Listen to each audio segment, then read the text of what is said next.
성경 봉독하겠습니다. 예수께서 베다니 나병 환자 시몬의 집에 계실 때에 한 여자가 매우 귀한 향유 한 옥합을 가지고 나와서 식사하시는 예수의 머리에 부으니 제자들이 보고 분개하여 이르되 무슨 의도로 이것을 허비하느냐?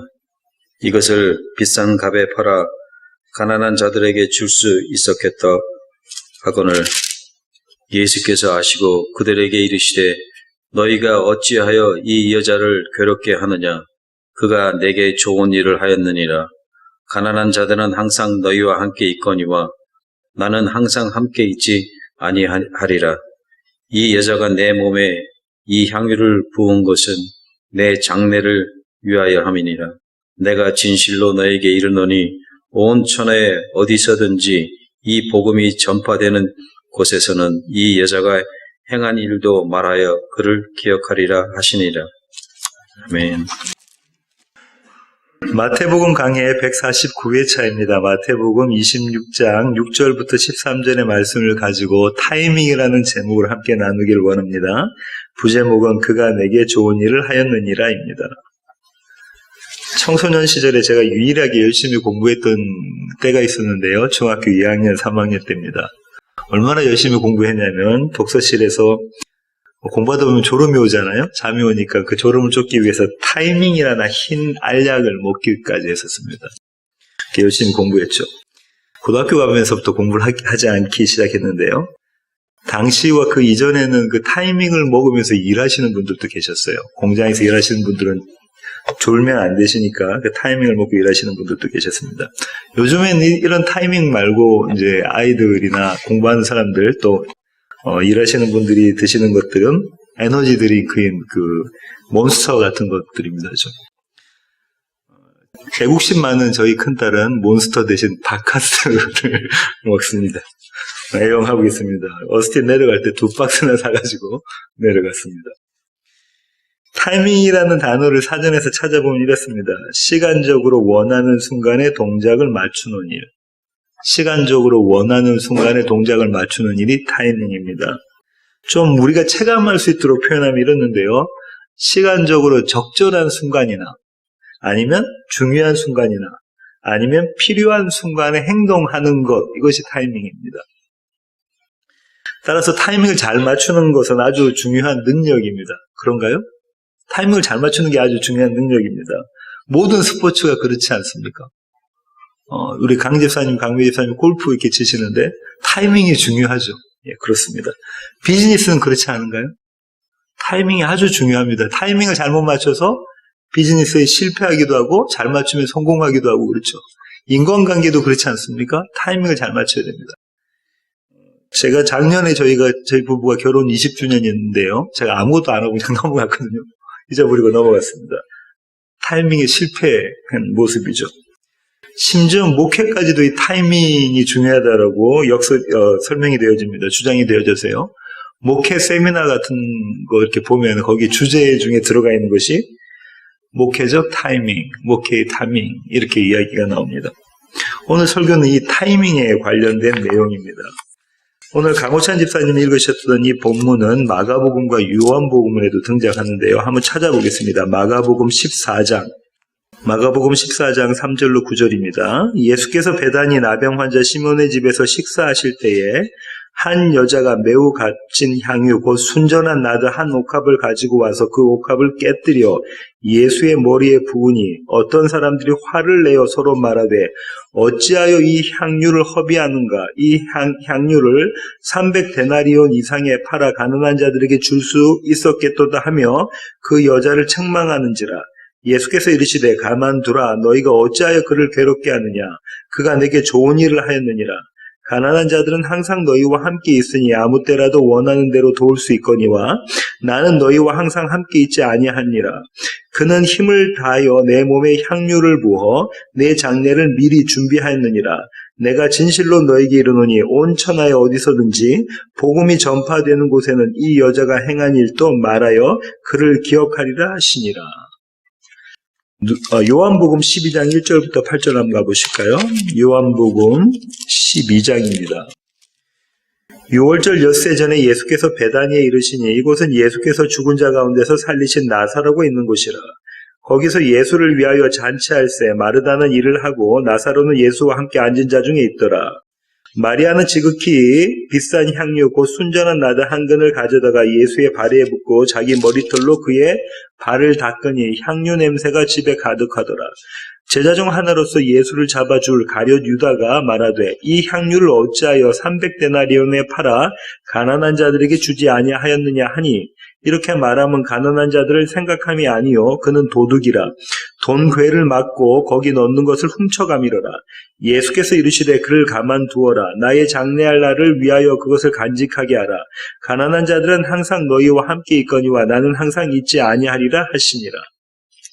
이렇게 마태복음과 마가복음과 요한복음의 병행 본문이 있습니다.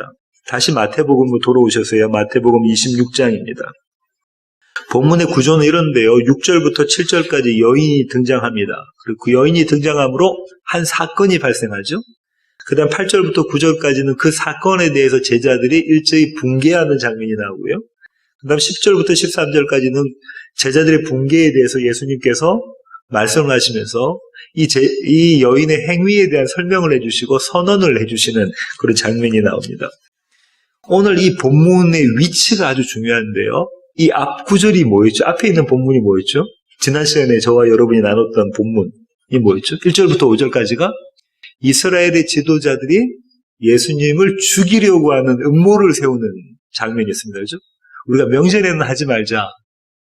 반란 때문에 명절에는 하지 말지만 예수님을 죽이려고 하는 장면이죠. 그 다음에 오늘 본문 다음 시간에 나눌 본문은 뭐냐면 가룟 유다가 은 30냥의 예수를 파는 장면입니다. 그 사이에 샌드위치 사이에 끼어 있는 거예요. 오늘 이 본문이 그렇습니다. 무엇을 설명하려고 하는 거냐면 마태가 예수님을 극도로 미워했던 사람들의 그룹과 예수님을 사랑했던 사람들의 그룹을 이렇게 대조시켜서 이야기하고 있는 겁니다. 마태복음의 주제가 그거라고 그랬죠. 말씀드렸죠. 그 얘기를 지금 하고 있습니다. 그래서요, 마이클 그린이라는 유명한 신학자는 이렇게 이야기했는데요. 아주 표현이 멋있습니다. 문학적인 표현인데요. 제가 한번 읽어보겠습니다. 예수님은 골고다 십자가를 향해 가시는 길에서 한편으로는 당신에 대한 증오와 배신을, 다른 한편으로는 사랑과 헌신을 접하고 계신다. 한편으로는 사람들이 자기를 증오하고 배신하고 있고, 제자가 배신하고 있잖아요. 또 한편으로는 자기를 사랑하고 헌신하는 그런 두 가지를 다 접하고 계신다, 경험하고 계신다, 이렇게 표현하고 있습니다. 오늘 이 본문은요, 유명한 신학자 폴 틸리는 이 본문을 이렇게 한 문장으로 이야기했는데요. 이 여인의 행위는 거룩한 낭비다. 의미를 아시겠죠? 이 여인의 행위는 거룩한 낭비다. 이렇게 해석을 하게 되면 이렇게 되죠. 성도요, 가장 소중한 것을 주님께 드리자.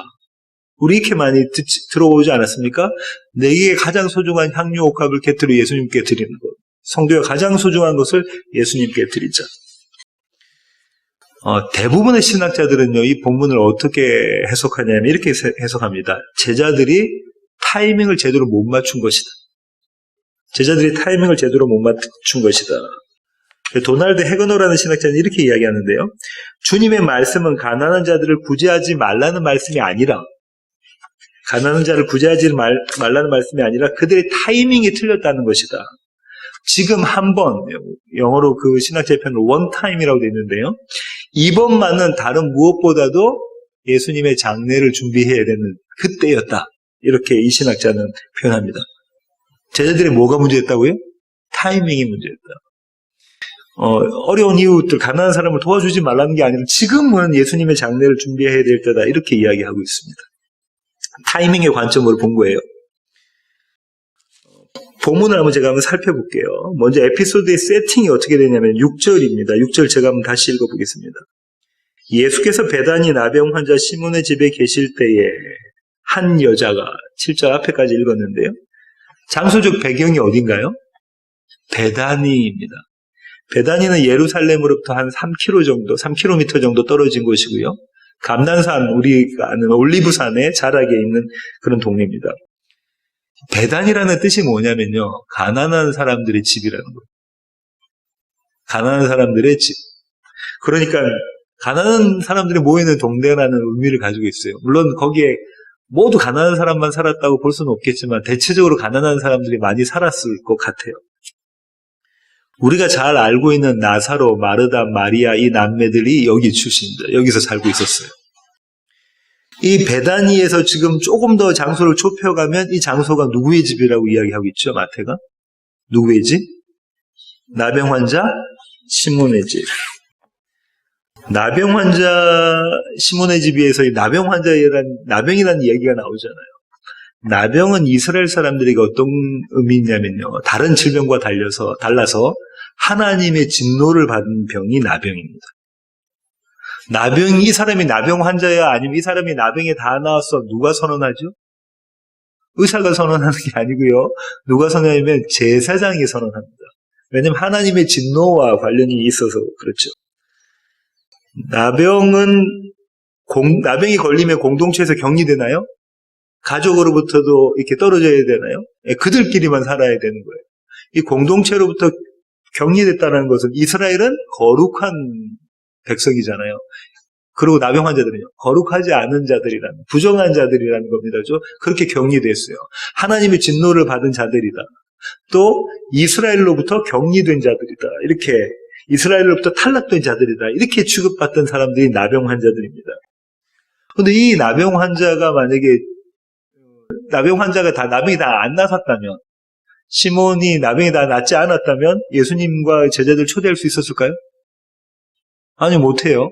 그거는 나의 부정을 옮겨주는 거기 때문에 그러지 못하죠. 그리고 이 시몬이 자기 집에 들어갈 수도 있었을까요? 아니요. 그건 격리돼 있었어야 된다니까요.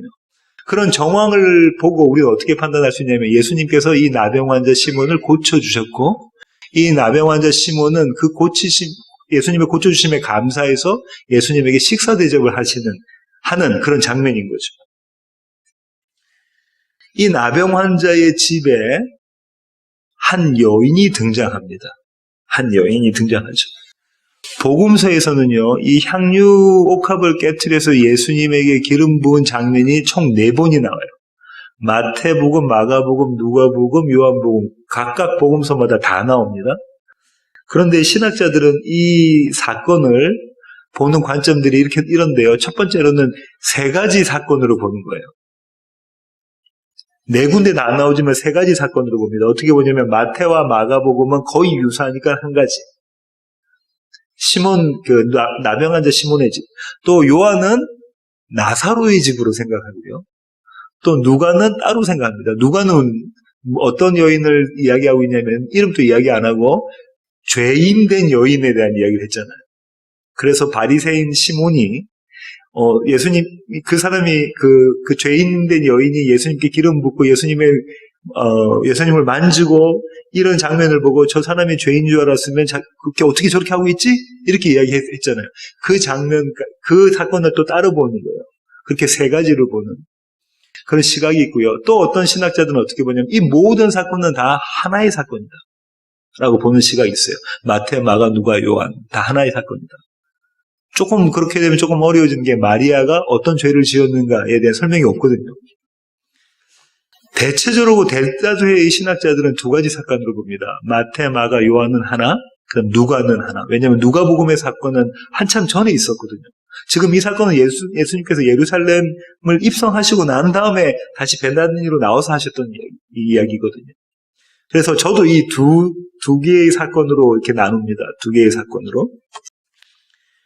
그러면 이 여인이 누구냐면 2개 사건으로 나왔다는 것은 이 여인은 마리아라는 거예요. 왜냐하면 요한복음에서 아까 저희가 읽었던 요한복음에 보면 이게 그 나사로의 집이라고 이야기하고 있지 않아요. 나사로와 마르다와 마리아가 등장하지 이야기를 하고 있지 않습니다. 근데 우리가 한번 생각해 볼게요. 우리 한국에서도 예전에 시골에서 어떤 잔치가 벌어지면 동네 사람들이 다 오나요? 다 와서 거들어 주나요? 태양은 그렇지 않니? 음식도 같이 만들어주고 그릇도 나르고 다 같이 하잖아요. 이런 장면이라고 생각하시면 될 것 같아요. 그럼 죽은 자를 살려주셔도 나사로가 살아남도 감사한 거고 나병에서 고침받은 그 감사한 거고 그 감사를 지금 드러내는 장면인 겁니다. 그렇게 보시면 될 것 같아요. 이게 세팅입니다. 그러고 난 다음에 7절에 이제 사건이 생겨버렸어요. 이 사건 7절을 제가 한번 읽어볼게요. 한 여자가 매우 귀한 향유 한 옥합을 가지고 나와서 식사하시는 예수의 머리에 부으니, 한 여자가 나타난대요. 뭘 가지고 왔죠? 향유를 갖고 왔는데 어떤 향유라고 하냐면 매우 귀한 향유라고 이야기하고 있습니다. 마가와 요한은 뭐라고 하고 있냐면 이것을 순전한 나드라고 이야기하고 있어요. 나드는 어떤 향유냐면요, 이스라엘에서 볼 수 없는 향유입니다. 해발 3,000m에서 4,000m 사이의 이 고지대에서 나는 단연생 풀꽃의 뿌리를 갈아서 만든 거예요. 그러니까는 그 정도 높이가 돼야 된다는 겁니다. 히말라야, 부탄, 그 다음에 네팔, 티벳, 인도의 동부, 이 지역에서 나는 거예요. 그럼 이스라엘은 이걸 수입해야 되는 거겠다죠? 수입하면 비싼가요? 예, 비싼 겁니다. 뿌리 한 뿌리를 갈면 몇 방울 나온대요. 그럼 이걸 한 옥합에다 집어넣을 정도면 얼마나 이게 비싸겠어요? 그래서 마가와 요한은 뭐라고 하고 있냐면 이게 그걸 팔면은 적어도 300데나리온, 그 이상은 받을 것이다. 300데나리온은요, 노동자 1년치 품삯입니다. 그런데 이 향유를 유대 사람들은 유대 문화에서 언제 사용했냐면요, 우리 장제일 목사님이 이렇게 말씀하고 계시는데요, 두 가지 용도로 사용했는데 첫 번째 향수로 사용하는 겁니다. 향수는 이 향유를 다 쓰지 못하고요, 물에다가 향유 몇 방울 넣고 원액을 넣고 그다음에 끓여요. 그러고 난 다음에 이게 희석을 시켜가지고 그걸 쓰는 겁니다. 여자들이 주로 사용을 하는데요, 또 남자들도 사용하기도 합니다.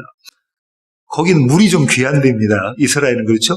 그러니까 냄새가 많이 날 거 아니지. 잘 씻지를 못하니까. 그래서 이 향유를 뿌려서 사용합니다. 집에 귀한 손님을 초대했는데 귀한 손님이 오셨어요. 그러면은 향유를 뿌려줍니다. 향유를 뿌려줍니다. 오늘 장면처럼 부어주는 게 아니고요, 향유를 뿌려주는 겁니다. 그렇게 향유를 쓰기도 해요. 또 이 향유를 어떻게 쓰냐면요, 이 거의 원액이나 아니면 원액에 가까운 향유는 장례식 때 써요. 이스라엘의 장례 문화를 아셔야 되는데, 이스라엘의 장례 문화는 이렇습니다. 우리나라는 어떻게 하죠? 땅을 파서 거기다가 시신을 묻고 그 다음에 봉분을 세우고 그러잖아요. 지금은 뭐 이제 화장도 하고 그렇게 하지만 예전엔 대부분 그렇게 했잖아요. 이스라엘은 대부분이 다 바위로 되어져 있거든요. 돌로 되어 있으니까 거기다 굴을 냅니다. 그러고 난 다음에 그 큰 돌로 이렇게 그 앞 입구를 막는데요, 이제 사람이 죽고 나면은 그 시체를 거기다 집어넣어요. 그럼 1년쯤 지나면 시체가 다 썩어요. 그럼 살이 다 썩어요. 그러면 뭐만 남냐? 뼈가 남잖아요. 그 뼈를 가지고 다시 장사를 지냅니다. 어떻게? 조상들의 있는 뼈에다, 그 안에, 그 무덤 안에 조상들의 있는 묘실에다 같이 집어넣어요. 그래서 우리 구약을 보면 계속 이런 표현이 나오죠. 조상들에게 함께 묻혔다. 조상들의 품으로 갔다. 뭐 이런 표현이 계속해서 나오잖아요. 이스라엘의 장례 문화가 그런 거예요. 근데 이 1년 동안 살이 썩을 동안 냄새가 무진장 날 거 아니에요. 돌로 막았으니까, 우리처럼 흙으로 쌓은 게 아니라 돌로 막아서 얼마나 냄새가 나겠어요. 그래서 향유를 온몸에 바릅니다. 이때 사용하는 향유가 100% 원액 아니면 거기에 가까운 그 향유인 거예요. 그러니까 이스라엘 사람들은 평생을 준비를 해요, 이 향유를. 그 준비해서 자기의 장례를 위해서 준비하는 이게 향유입니다. 오늘 이 여인이 깨뜨린 향유는 이 향유예요. 두 번째 향유. 앞에 말씀드렸던 물에 섞어서 만든 향수가 아니라 이 향유입니다. 이 향유를 여인이 가지고 와서 예수님이 식사하고 계시는데 위에서 어떻게 하죠? 향유의 옥합을 깨트려가지고 붓습니다.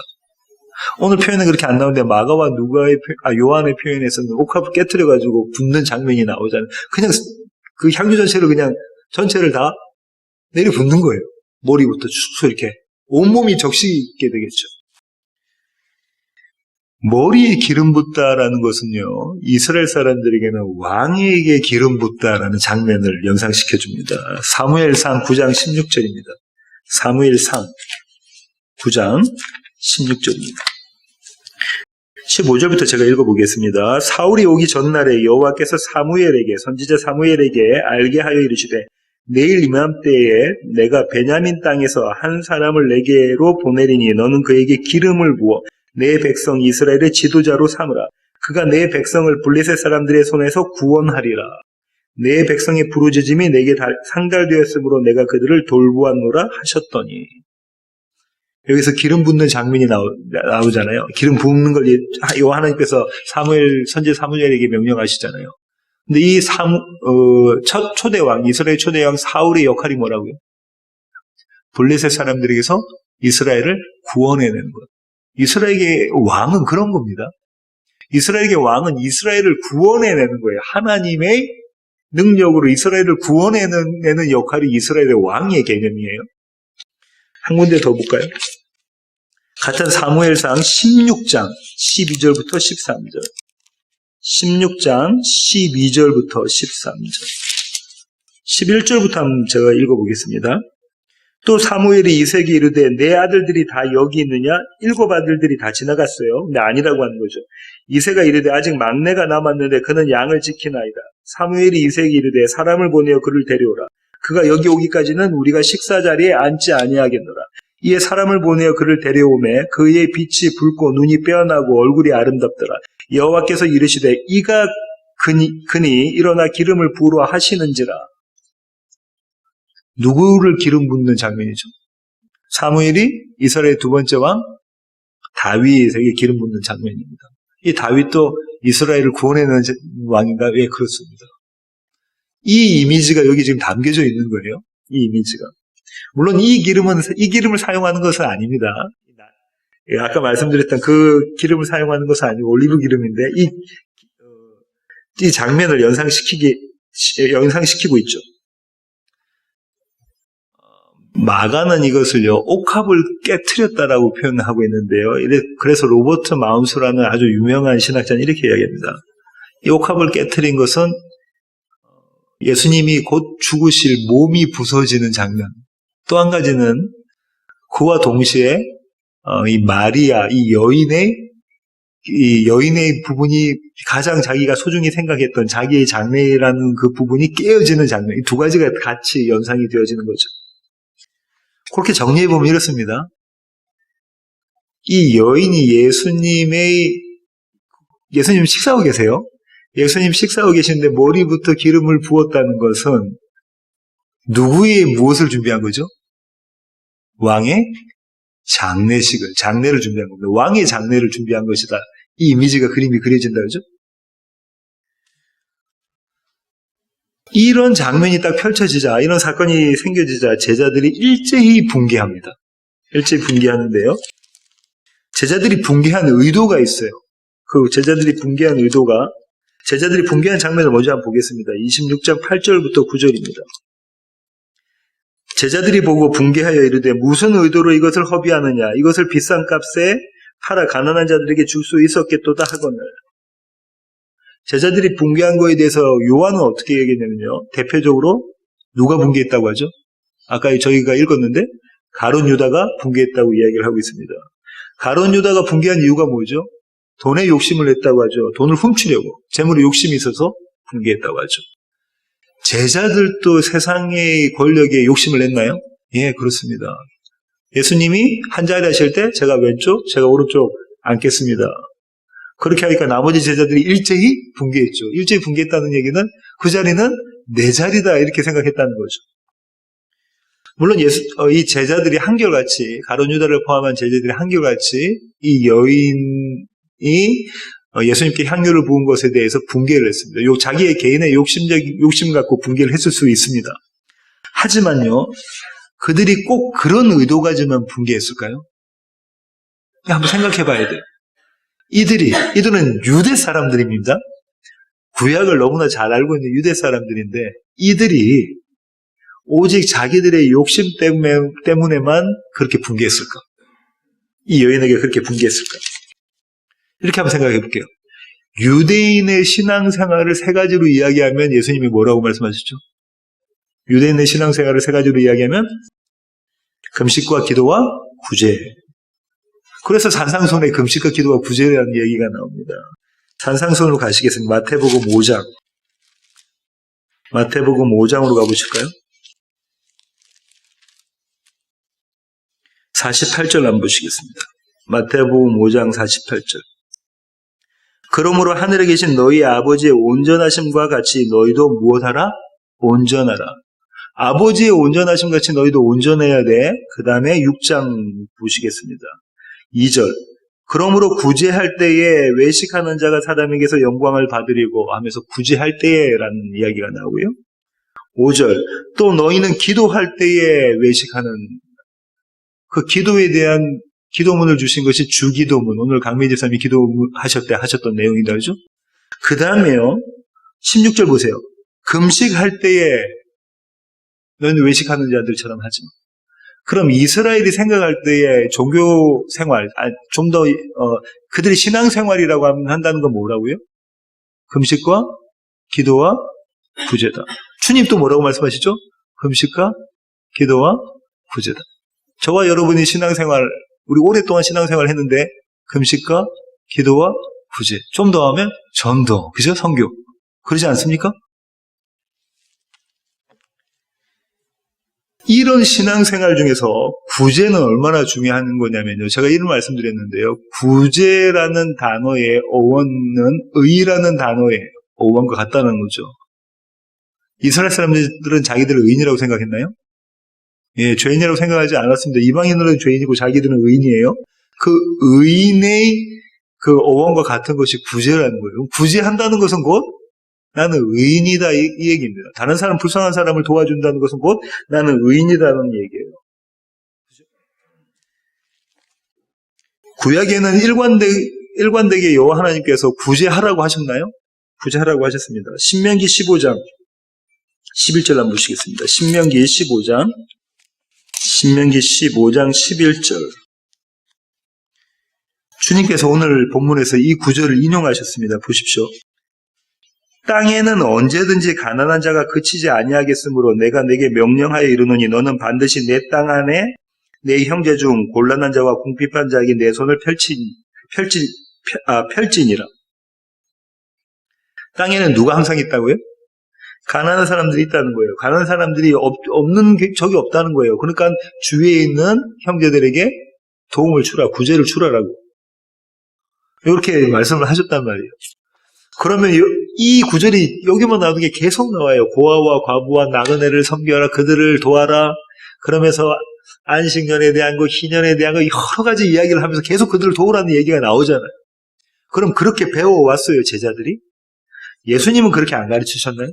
예수님도 그렇게 가르치셨습니다. 누가복음 12장 33절부터 34절 가보실까요? 누가복음 12장 33절로 34절입니다.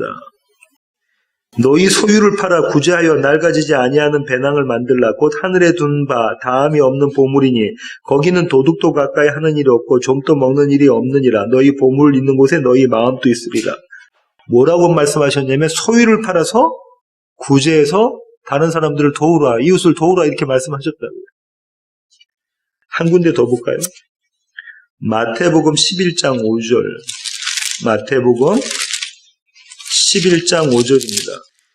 복음에 대한 이야기를 이렇게 말씀하고 계신데요. 맹인이 보며 못 걷는 사람이 걸으며 나병 환자가 깨끗함을 받으며 못 듣는 자가 들으며 죽은 자가 살아나며 가난한 자에게 복음이 전파된다 하라. 이게 지금 어떤 장면이냐면 침례요한이 감옥에서 의심을 하게 되죠. 실족하게 됩니다. 뭐라고 이야기하죠? 제자들을 보내가지고 침례요한이 자신의 제자들을 보내서 예수님께 오실 의의가 당신이십니까? 아니면 우리가 더 기다려야 되나요? 왜 그랬죠? 예수님의 하시는 사역이, 행동이 침례요한이 봤을 때는 자기가 기대했던 것처럼 그렇지 않은 거예요. 왕으로 오신 분인 것 같지가 않은 거예요. 그때 주신 메시지가 이 메시지입니다. 그 중에 어떤 구절이냐면 가난한 자에게 복음이 전파된다. 문자적으로 읽으면 이거 가난한 자에게 복음을 전하라는 거다. 그들에게 좋은 소식은 뭡니까? 가난한 자에게 좋은 소식. 부자 되는 거예요. 그죠? 가난하게 살지 않는 것이 좋은 소식입니다. 그런 개념이 있는 거죠. 한 군데 더 볼까요? 19장 21절. 마태복음 19장 21절. 아까 누가복음에 나왔던 것처럼 똑같은 그런 내용인데요. 마태복음 19장 21절. 예수께서 이르시되 내가 온전하고자 할진대. 아까 산상수훈에서 나온 온전함, 하나님의 온전함에 대한 생각을 갖고 계시면서요. 가서 내 소유를 팔아 가난한 자들에게 주라. 그리야 하면 하늘에서 보화가 내게 있으리라. 그리고 와서 나를 따르라 하시니. 부자 청년에게 뭐라고 말씀하시죠? 제가 어릴 적부터 모든 걸 다 지켰습니다. 주님, 제가 뭐 하면 영생 얻겠습니까? 이거 해. 하나님 사랑, 이웃 사랑하고 이거 해. 제가 어릴 때부터 그건 다 지켰는데요. 그러니까 주님 뭐라고 말씀하시죠? 네가 갖고 있는 전 재산을 다 팔아서 가난한 사람에게 주고 너는 나를 따라와. 너는 빈손으로 나를 따라와. 그러니까 그 부자 청년이 근심하고 갔잖아요. 구약에도 전부 다 가난한 사람을 도와주라라고 되어져 있고 예수님도 그렇게 가르쳐 주셨고 심지어는 자기의 모든 재산을 다 팔아서 가난한 사람을 도와주라고 하셨는데 지금 이 여인 마리아가 지금 어떤 장면이죠? 자기의 전 재산을 깨트려서 가난한 사람을 도와준 게 아니라 예수님께 뿌려버린 거예요. 흘러버리면 어떻게 되는 겁니까? 낭비되는 겁니다. 이게 300데나리온이라는 엄청난 돈이잖아요. 그게 그냥 낭비되는 거예요. 그러면 이 제자들이 이 여인에게 분개한 것이 잘못인가요? 우리 한번 이성적으로 생각해 보자는 말이에요. 예수님이 지금까지 하셨던 가르침과 구약의 가르침 전체는 다 가난한 사람을 도와주라는 건데 이 여인은 지금 예수님께 그냥 머리에 그걸 다 뿌렸다니까요. 1년 연봉을 예수님의 머리에 다 뿌려버렸어요. 그러니까 분개하는 게 당연한 거예요. 베다니가 어떤 동네라고요? 가난한 자들이 사는 동네. 그 주위에 수천 명이 있었을 거예요. 그 주변까지 치면. 그럼 그거 가지고 얼마나 많은 사람을 그 가난에서 벗어나게 할 수 있는데 그 일을 하지 않은 겁니다. 그때 예수님께서요. 이 여인의 행위가 어떤 것인지를 설명해 주시고 복음을 선언하십니다. 너희가 지금 잘못 생각하고 있는 거야 라고 선언해 주세요. 여자의 선행에 대해서 말씀하시는데요. 착한 일에 대해서 10절 보실까요? 마태복음 26장 10절입니다. 예수께서 아시고 그들에게 이르시되 너희가 어찌하여 이 여자를 괴롭게 하느냐? 그가 내게 좋은 일을 하였느니라. 좋은 일은 착한 일이다. 그죠? 선한 행위입니다. 그죠? 착한 일, 선행입니다. 착한 일을 했다고 하는 겁니다. 그 다음에요. 11절 한번 보실까요? 가난한 자들은 항상 너희와 함께 있거니와 나는 항상 함께 있지 아니하리라. 아까 우리가 이 구절 읽었다. 그죠? 신명기 구절에서. 가난한 자들은 항상 너희와 함께 있는데 나는 너희와 항상 같이 있지 않아. 그 얘기는 무슨 말이냐면 지금은 나를 섬길 때야. 그들은 너희랑 항상 같이 있거든. 나중에도 그들은 너희가 섬길 수 있거든. 지금 나를 섬겨. 원타임. 딱 이 한 번, 아까 신학자가 다른 어떤 신학자가 이야기한 것처럼 이번만큼은 나를 섬겨야 되는 거예요. 표면적으로 보면 그런 것 같습니다. 그래서 구렌토 오스본이라는 신학자는 이렇게도 이야기합니다. 좋은 일이라는 것은, 선행이라는 것은 부재가 아니라 예수님을 사랑하는 것이고 예수님을 경배하는 것이다. 이렇게 이야기를 하고 있습니다. 맞는 말이긴 한데 부족한 표현인데요. 좋은 일이라는 것은 착한 행위입니다. 그죠? 그 착한 행위를 주님이 뭐라고 말씀하셨냐면 마태복음 5장 16절로 가보실까요? 마태복음 5장 16절입니다. 이같이 너희 빛이 사람 앞에 비치게 하여 그들로 너희 착한 행실을 보고 하늘에 계신 너희 아버지께 영광을 돌리게 하라. 주님 뭐라고 말씀하시냐면 제자들 보고, 다시 말하면 교회 보고, 성도들 보고 너희는 세상의 빛이야. 누가 빛을 등잔 아래도 두니 아니지 않느냐 이렇게 이야기하시면서 말씀해 주시는 거거든요. 너희는 세상의 빛이니까 너희 착한 행실을 보고 하늘에 계신 너희 아버지께 영광을 돌리게 해라. 세상이. 그 얘기는 그들이 빛이란 얘기인가요? 제가 이 구절에서 말씀을 드렸는데 아니요. 그들은 어둠인 거죠. 그 어둠 가운데 누가 오셨어요? 참 빛이 오신 거예요. 그래서 그 빛이 드러날 때 하나님의 영광이 돌려지는 것입니다. 그죠? 지금 어떤 얘기를 하고 있냐면 선한 행위, 착한 일, 착한 행위, 오늘 본문에서 좋은 일, 이것은 빛이 있으라 했을 때 그 가운데 빛이 있는 것, 창세기 1장에 나와 있는 1장 3절에 나와 있는 빛이 있으라 하니까 빛이 있었어요.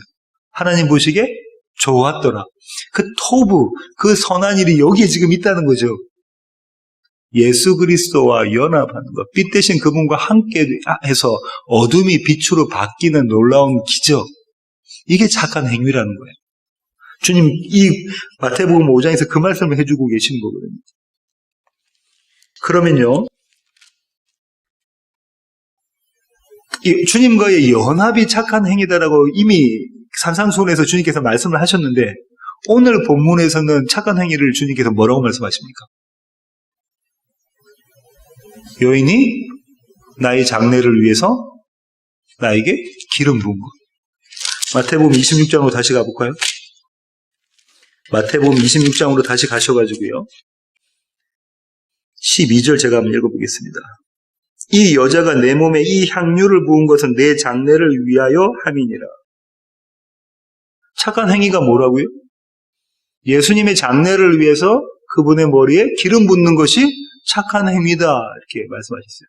마태복음 5장에서는 빛이 어둠 가운데 거하게 된 것, 어둠이 빛과 하나 돼서 빛으로 온전히 드러나는 것, 그것이 하나님 보시기에 좋은 일, 하나님 보시기에 선한 일, 좋은 일이기 때문에 그게 착한 일이다라고 말씀을 하셨는데, 오늘 이 장면에서는, 오늘 이 에피소드에서는 여인이 자신을 위해서, 당신을 위해서 장례를 하기 위해서 기름을 부는 것이 착한 일이라고 말씀해 주고 계신다고요.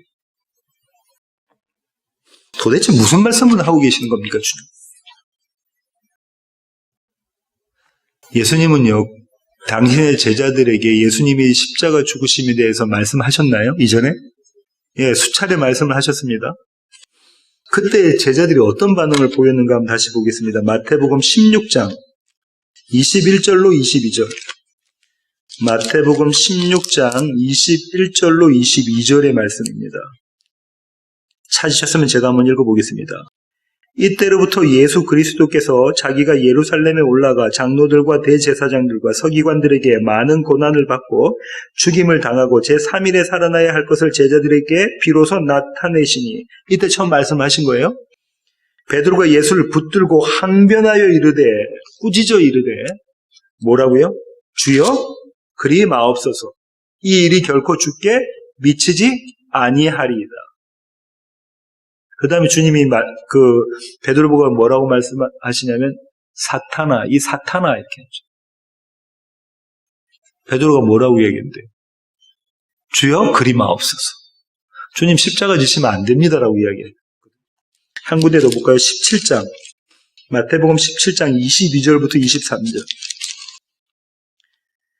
갈릴리에 모일 때에 예수께서 제자들에게 이르시되, 인자가 장차 사람들의 손에 넘겨져 죽임을 당하고 제3일에 살아나리라 하시니 제자들이 매우 근심하더라.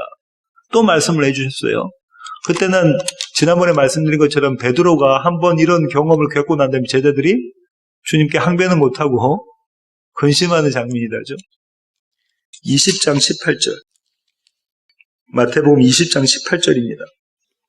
보라, 우리가 예루살렘으로 올라가노니 인자가 대제사장들과 서기관들에게 넘겨짐에 그들이 죽이기로 결의하고 이방인들에게 넘겨주어 그를 조롱하며 채찍질하며 십자가에 못 박게 할 것이나 제3일에 살아나리라.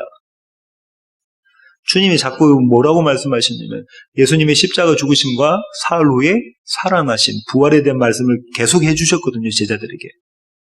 그럼 제자들만 아니라 제자들과 함께 있었던 무리들도 들었을 겁니다. 이 여인도 들었을 가능성이 높죠. 제자들의 반응은 한마디로 말하면 베드로의 반응입니다. 뭐요? 주여 그리 마옵소서. 주님 십자가 지시면 안 됩니다. 이 여인의 반응은요, 주여 그 길로 가옵소서. 주님 뭐라고 말씀하고 계시냐면, 이 여인이 나의 장례를 준비하고 있다. 이 여인이 그럼 예수님이 죽는다는 것을 전제로 지금 장례를 준비했다는 거예요. 죽으신다는 걸. 주님 그 길로 가옵소서. 제가 주님의 장례를 준비하겠습니다. 이 여인의 반응입니다. 그러고 난 다음에 예수님께서 선언을 하세요. 13절 한번 보실까요? 마태복음 26장 다시 가셨어요. 13절, 오늘 본문의 마지막 절입니다. 내가 진실로 너에게 이르노니 온 천하에 어디서든지 이 복음이 전파되는 곳에서는 이 여자가 행한 일도 말하여 그를 기억하리라 하시니라. 도대체 이 여인이 어떤 여인이기에 이 여인이 행한 것이, 복음이 가는 곳곳마다 이 여인이 행한 것이 전파되게끔, 기억되게끔 그렇게 하라고 주님께서 말씀을 선언을 해주실까요? 도대체 이 여인이 뭘 했길래? 이 여인이 예수님의 장례를 준비했잖아요. 누구의 장례품으로? 누구의 장례품으로 예수님의 장례를 준비했죠, 이 여인이? 이 여인 자신의 장례품으로 한 겁니다. 자신의 향유로. 예수님은 향유를 가지고 다니셨을까요? 자신의 죽으심을 알고 계신 분인데 향유를 가지고 준비하시고 마련하고 다니셨을까요? 유대 사람들은 향유를 자기의 죽음을 위해서 준비를 했는데 예수님은 자신의 향유를 준비하지 않으셨을 겁니다. 그래서 이 여인이 지금 예수님의 장례를 준비하고 있는 장면이고, 죽고 난 다음에 니고데모하고 이렇게 가서 지금 예수님의 장례에 향유를 준비해 가잖아요. 그러면 이 여인은 자신의 향유, 자신의 장례품으로 예수님의 장례를 준비하고 있는 겁니다. 이 여인이 지금 자신의 장례품으로 다른 사람의 장례를 준비하고 있다는 얘기는 무슨 의미인가요? 그분의 죽음은 곧 나의 죽음이라는 거예요. 그분의 죽으심은 곧 나의 죽으심. 나의 선생 되시고 나의 주인 되시는 예수 그리스도의 죽으심은 곧 나의 죽으심이다라고 지금 표현하고 있는 겁니다. 대단한 고백이죠, 그죠? 갈라디아서 2장 20절 보시겠습니다. 갈라디아서 2장 20절. 갈라디아서 2장 20절입니다. 내가 그리스도와 함께 십자가에 못 박혔나니 그런즉 이제는 내가 사는 것이 아니요 오직 내 안에 그리스도께서 사시는 것이라. 이제 내가 육체 가운데서 사는 것은 나를 사랑하사 나를 위하여 자기 자신을 버리신 하나님의 아들을 믿는 믿음 안에서 사는 것이라. 바울이 지금 갈라디아 교회에게 보내는 편지 가운데 뭐라고 얘기했냐면요, 내가 그리스도와 함께 어떻게 했다고요? 십자가에 못 박혔다. 내가 그리스도와 함께 십자가에 못 박혔다. 이 고백을 지금 이 여인이 하고 있는 겁니다. 식사하고 계시는 예수님, 그 예수님의 머리에 기름 부음에서 우리를 구원해 주신 왕으로 오신 분의 장례를 위해서 기름을 부으면서 이 죽음이, 이 십자가의 죽음이 나를 구원해 주실 것이다라는 믿음으로 이 일을 한 거죠. 주님 그의 말씀을 해주고 계시는 거예요. 그러면요, 보세요. 이 구절뿐만 아니라 바울은 계속해서 예수 그리스도의 연합, 한몸됨에 대한 이야기를 하고 있잖아요. 로마서 6장 8절 한번 가보실까요? 로마서 6장 8절입니다. 만일 우리가 그리스도와 함께 죽었으면 또한 그와 함께 살 줄을 믿노니. 이제는 바울이 뭐라고 하냐면 우리가 그리스도와 함께 죽었고 우리가 그리스도와 함께 살았다, 이렇게 이야기하고 있다죠. 에베소서 2장 5절부터 6절입니다. 에베소서 2장 5절부터 6절. 허물로 죽은 우리를 그리스도와 함께 살리셨고 너희는 은혜로 구원을 받은 것이라. 또 함께 일으키사 그리스도 예수 안에서 함께 하늘에 앉히시니. 그리스도와 함께 너희가 죽었고 그리스도와 함께 일어났다. 한 군데만 더 볼게요. 골로새서 2장 12절. 골로새서 2장 12절. 너희가 침례로 그리스도와 함께 장사되고 또 죽은 자 가운데서 그를 일으키신 하나님의 역사를 믿음으로 말미암아 그 안에서 함께 일으키심을 받았느니라. 너희가 너희가 예수 그리스도를 믿음과 동시에 그분 안에서 죽고 그분 안에서 살아났다. 자꾸 뭐 이야기하고 있냐면 예수 그리스도의 한 몸된 그분 안에서 일어난 일에 대한 이야기를 하고 있다죠. 아까 마태복음 5장에서 뭔 얘기했다고요? 선한 행위가 어둠에 있던 내 가운데 빛이 들어오셔서 내가 빛으로 된 것, 한 몸된 똑같은 얘기를 지금 하고 있는 것이다. 그죠? 이것이 그리스도인의 정체성, 교회의 아이덴티티라는 거예요. 그러니까 모든 천하에 복음이 전해지는 곳곳마다 교회는 이런 모습이고 교회는 이뤄야 되고 성대는 이뤄야 된다라고 이 여인의 모습을 가지고 설명해 주고 계신 거란 말입니다. 예수 그리스도 한 몸된 십자가에서 죽고 빈무덤으로 일어나는 것이다. 그것이 교회이다. 이 예수 그리스도와의 한 몸됨을요, 예수님 오시기 한참 전에 살았던 두 번째 이스라엘의 왕 다윗이 그의 짧은 시로 표현하고 있습니다. 시편 133편입니다. 시편 133편 3절까지만 있는 이 짧은 구절인데요, 제가 한번 읽어보겠습니다. 보라, 형제가 연합하여 동거함이 어찌 그리 선하고 아름다운고, 머리에 있는 보배로운 기름이 수염 곧 아론의 수염에 흘러서 그의 옷깃까지 내림 같고, 헐몬의 이슬이 시온의 산들의 내림 같도다. 거기서 여호와께서 복을 명령하셨나니 곧 영생이로다. 형제가 동거함이 얼마나 아름다운지 몰라 라고 지금 다윗이 고백하고 있거든요. 물론 이건 교회에 대한 이야기인데요. 이 형제는 어떤 형제냐면 맏형 되시는 예수 그리스도와 연합한 형제들입니다. 그러니까 이 형제와 연합하여 동거함이라는 것은 근본적으로 어떤 이야기라고? 예수 그리스도가 우리 가운데 텐트 치셔서 장막 치셔서 우리와 함께 동거하고 계시는 그 연합을 이야기하고 있는 겁니다. 근원적으로. 그게 얼마나 아름다운지 마치 이렇다는 거예요. 머리에 있는 보배로운 기름이 아론의 수염에 흘러내린다. 머리에 기름을 부었어요. 그러니까 쭉 흘러내려서 수염까지 흘러내리고 발끝까지 쭉 흘러내리고 갈 거 아니에요. 아론의 역할이 뭡니까? 아론의 집안은 뭐 하는 집안? 제사장 집안. 그죠? 제사장 집안입니다. 그러면 이 그림이 지금 뭐 어떤 장면을 이야기하고 있는 거냐면 오늘 이 장면을 예언하고 있는 거예요. 오늘 이 장면을. 그 다음 또 보실까요? 헐몬산에서 물이 줄줄줄 흘러내리거든요. 그렇게 해서 이 요단강으로 흐르고 계속 흐르는 그 헐몬산에 있는 물은 곧 이스라엘의 생명입니다. 헐몬의 이슬이 시온의 산들의 내림 같도다. 거기서 여호와께서 복을 명령하셨으니 곧 영생이로다. 높은 헐몬산에서 눈이 녹아서 쫙 이렇게 흘러내리는 그것이 곧 생명이다. 이게 마치 뭐처럼 같은 거냐면 오늘 장면에 기름이 머리부터 발끝까지 흘러내리는 그 장면인 거예요. 예수님보다 훨씬 이전에 왔던 다윗이 성령을 통해서 믿음으로 본 장면이 오늘 이 여인 마리아가 예수님께 기름 붓는 장면입니다. 예수님의 장례, 예수님의 십자가 사건을 준비하면서 기름 붓는 이 장면이라고. 지금 그럼 다윗이 뭐 이야기하고 있냐면 이 예수 그리스도와 나의 대제사장 되어주시고 나를 위해 친히 희생제물 되어주시고 그래서 나를 위해서 죽으시고 나를 위해서 살아나신 그거와 한몸된 이것이 얼마나 아름다운지 이것이 생명이다? 영원한 생명이야. 이 얘기를 지금 하고 있는 것이라고. 이것이 오늘 본문의 에피소드의 내용입니다. 의미입니다. 오늘 설교의 결론을 맺도록 하겠습니다. 오늘 결론은 짧은데요. 바울이 이렇게 선언했습니다. 고린도전서 11장 26절입니다. 고린도전서 11장 26절. 고린도전서 11장 26절입니다. 우리 교회가 매월 주의 만찬을 할 때마다 읽는 구절입니다. 고백하는 구절이죠. 너희가 이 떡을 먹으며 이 잔을 마실 때마다 주의 죽으심을 그가 오실 때까지 전하는 것이니라.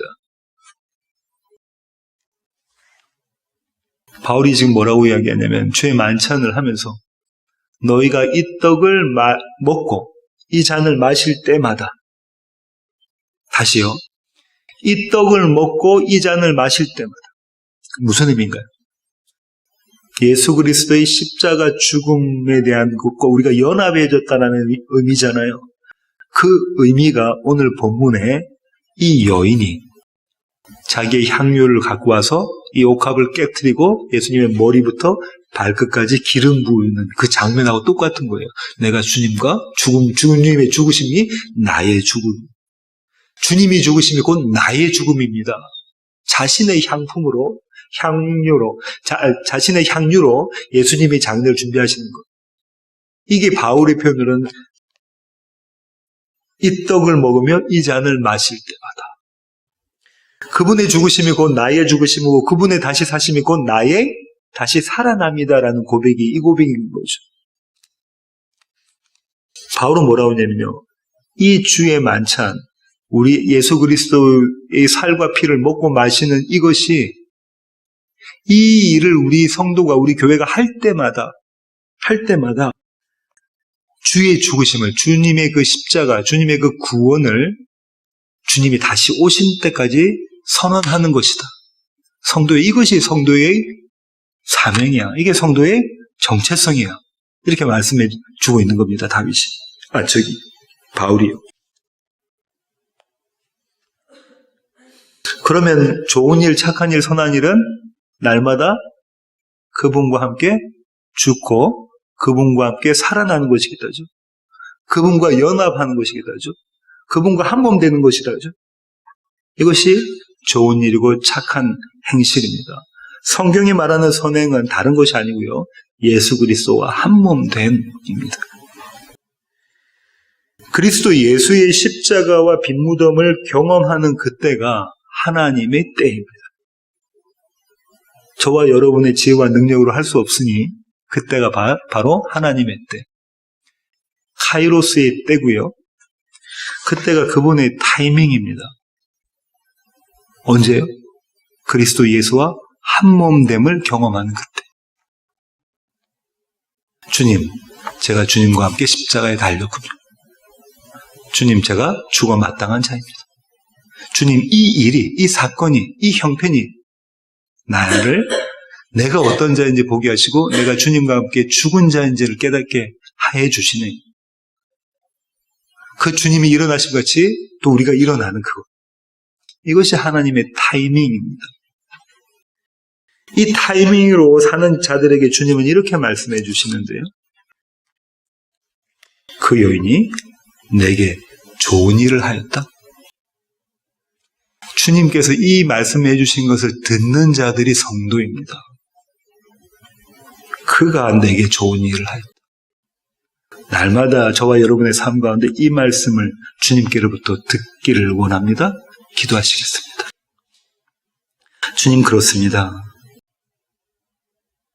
하나님, 우리는 주님의 장례를 준비하는 자들입니다. 우리의 향유를 가지고 주님 머리부터 발끝까지 기름 붓는 자들이 우리입니다. 그렇게 주님의 죽으심이 곧 나의 죽으심인 것을 깨닫는 자들이 성도입니다. 그리고 주님이 일어나심을 온몸으로 경험하는 자들이 또한 교회입니다. 하나님, 우리를 이런 자들로 주님 삼아 주시옵소서. 우리를 그렇게 붙잡아 주시옵소서. 이제는 우리 주 예수 그리스도의 놀라우신 구원의 은혜와 하늘 아버지의 크고 극진하신 사랑과 우리 안에 내주하셔서 하나님의 타이밍을 맞추게 만들어 가시는 성령님의 충만하심이 이제 주님 앞에 머리 숙이는 세워지는 교회 모든 지체들 머리 위에 이제로부터 영원토록 함께 하시기를 예수 그리스도의 귀하신 이름으로 간절히 축원하옵나이다. 아멘.